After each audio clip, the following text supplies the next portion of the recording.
وجعلنا ذریتہ هم الباقین۔ یہ آیت بہت اہم ہے حکمت قرآنی اور فلسفہ قرآنی کے اعتبار سے، اور ہم نے بنا دیا اسی کی اولاد کو باقی رہنے والا۔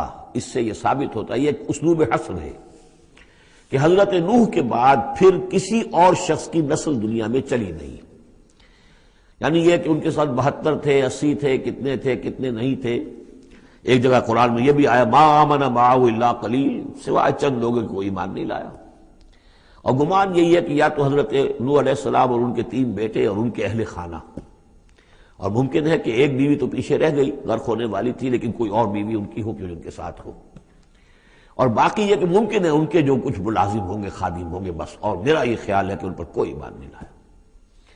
پھر ظاہر بات ہے وہ خادم وغیرہ جو ہوتے ہیں پھر ان کے ساتھ تو اتنا اہتمام نہیں ہوتا کہ ان کی اولادیں بھی آگے چل سکیں، لہذا جو اولاد چلی ہے وہ صرف حضرت نوح علیہ السلام کے 3 بیٹوں سے۔ گویا کہ نسل انسانی جو ہے اب دنیا میں جتنے انسان ہیں وہ حضرت نوح علیہ السلام کے 3 بیٹوں کی نسل سے ہیں، سام، حام اور یافس۔ اور یہ کہ اسی لیے ان کو آدم ثانی کہا جاتا ہے۔ آدم اول تو حضرت آدم تھے، انہی سے نسل چلی انسانی، لیکن ابھی جو ہے جو میرا اندازہ تقریباً 2000 برس کا ہے، اس 2000 برس کے عرصے میں اسی علاقے میں آبادی ابھی ہوئی ہے، ابھی آبادی اور ادھر پھیلی نہیں تھی، اور وہی وہ عظیم جو ہے سیلاب آ گیا، سب کے سب غرق ہو گئے، چند لوگ جو بچے ان کے ساتھ۔